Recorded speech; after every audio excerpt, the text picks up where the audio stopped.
Hey everybody and welcome back to the Workbench. So today we're doing something I'm really excited about. We're going to be building a 2.5-inch FPV racing drone with HD capability. So that's going to mean indoor racing with 2.5-inch props, HD footage, 3-cell batteries. It's going to be really exciting.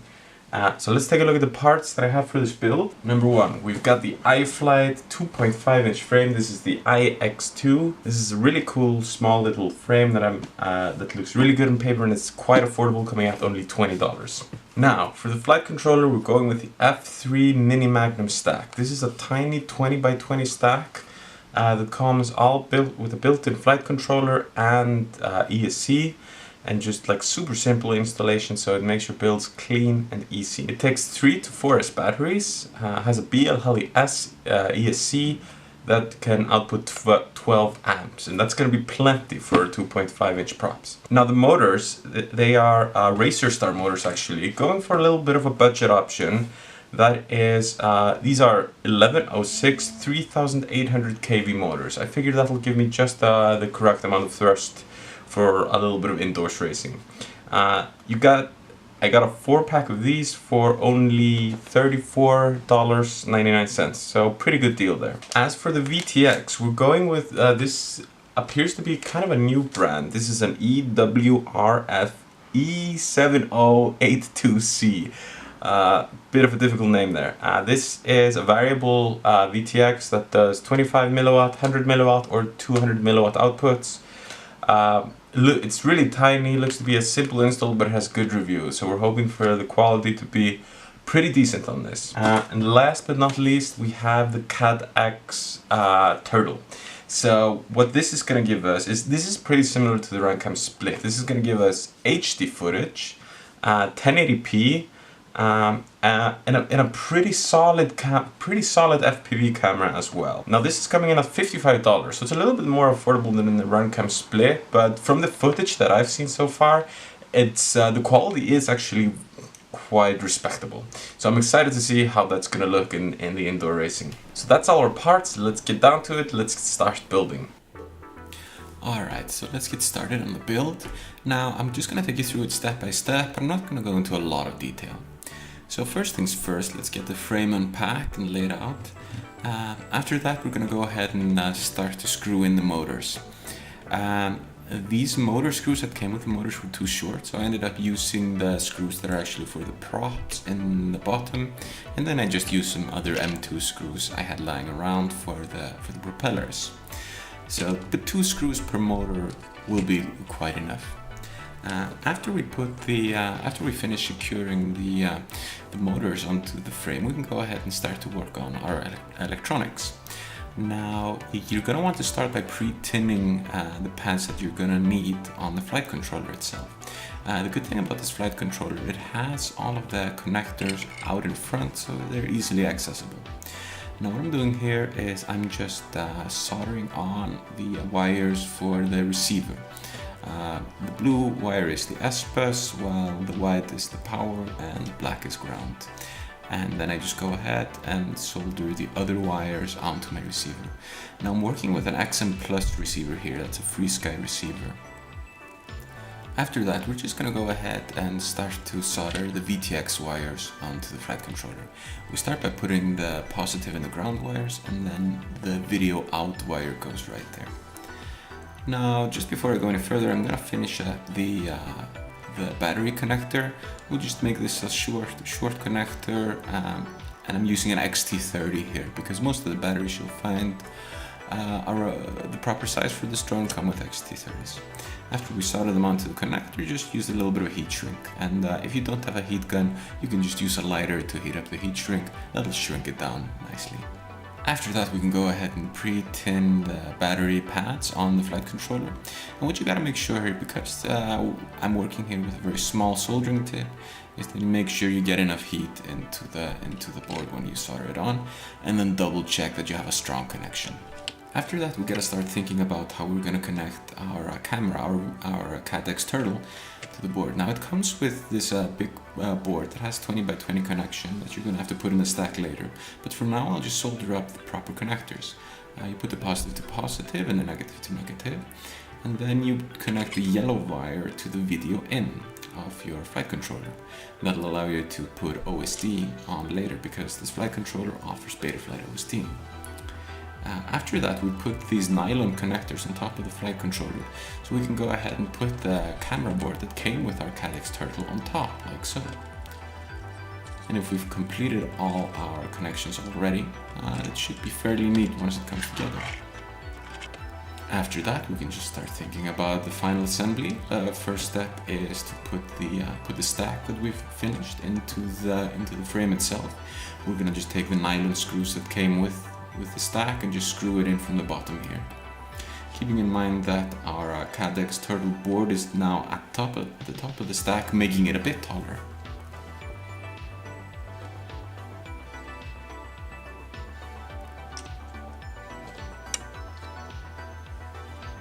After that, we can just start to think about our motor wires. Now, we're gonna go ahead and start to pre-tin the ESC pads. It's a little bit hard to see because the camera board covers it, but you just go around the ESC and pre-tin all the motor pads. After that, you can just go ahead, trim your motor wires to length, and then connect them directly to the corresponding pads on the ESC. It's a good idea to trim it to make sure your motor wires is not too long and flapping about. There are ways you can go about tying down your wires. You could use either a small amount of electrical tape, zip ties, or even double-sided tape to keep them down. But if you trim them to the right length, it won't be that crucial. After that, we're just gonna make sure our receiver is heat shrinked. So I just add a little bit of clear heat shrink there, and then use the lighter to tighten it. After that, we can start to test fit our camera. I first did a test fit like this, but then realized I had to turn the bracket backwards, as you can see in this shot. Otherwise, you wouldn't be able to get the standoffs on. And we're just gonna go ahead and put a screw in there and see how the total fit's coming out. Well, there's a lot of electronics there to cram into a small space, but it seems to be working out fine. After that, we're just going to go ahead and put in the standoffs. Now, the standoffs that come with the frame are 25mm, and that was too short with the added Caddx Turtle board. So I opted for using 35mm standoffs. However, 30mm standoffs would probably have been better. I just didn't have any lying around. So I would recommend, if you try a similar build, make sure you have the proper length standoffs. In my case, would have been 30mm. At this point, we're going to start to think about how to mount in our VTX. Now I'm just going to take the connector and pop it through a hole in the top plate and then screw the top plate on.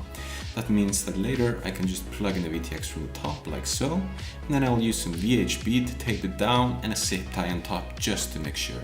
This way I have easy access to the button to change channels and power, and the antenna stands off the back. Then just some final touches, gonna apply some sticky rubber grip tape on the bottom here for our battery to make sure it doesn't slide around. Then we're gonna screw in our camera, and there we go. After that, we just gotta put on the props and we're ready. The only thing I did in the meantime there was I added a little bit of heat shrink and zip tie to the antennas to make sure they were straight. And now we can have a look at the finished build.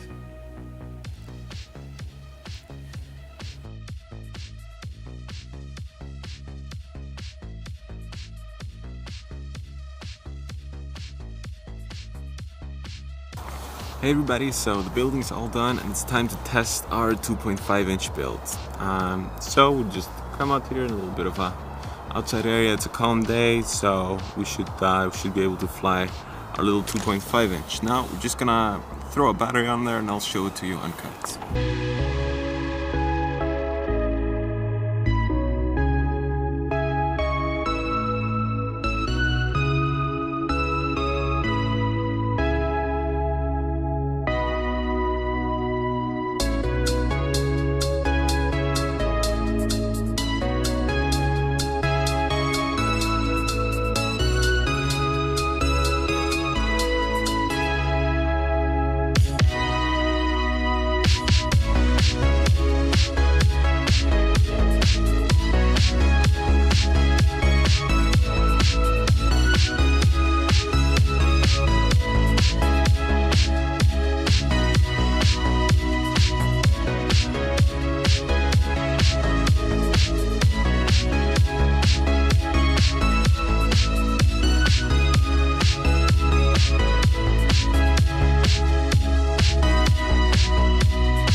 So that was pretty cool, but I think what we're all really here to see is some proper racing footage.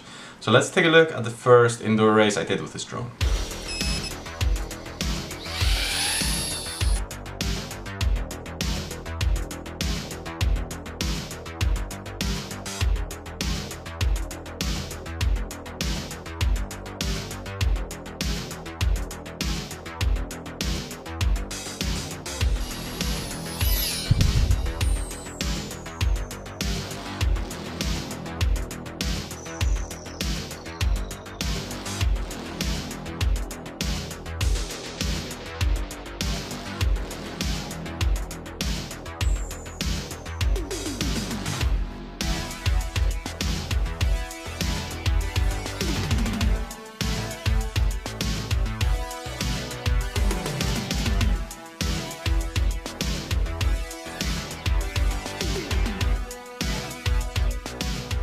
So that was a pretty successful first time. I'm not an expert at indoor racing, but it was a really enjoyable time, and the new drone just functions really well. I was super happy with it, and the footage turned out pretty nice.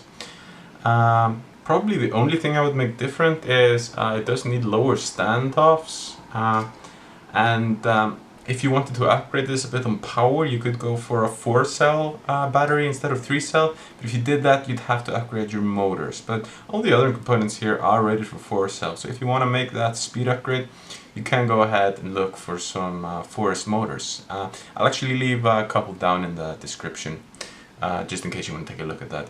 Everything else you'll also find in the description, all the parts I used for this build. But yeah, I'm really happy with the build. I'm excited to have something to fly this winter while we're doing the indoors thing. And yeah, I would definitely recommend all of these parts and this build for just like a pretty gentle but like really fun, forgiving and nice indoor racer. But other than that, I want to thank you so much for watching. If you have any questions or comments, drop them down below. I try to get to everything and answer everything. But other than that, please consider liking and subscribing, and I'll catch you next time.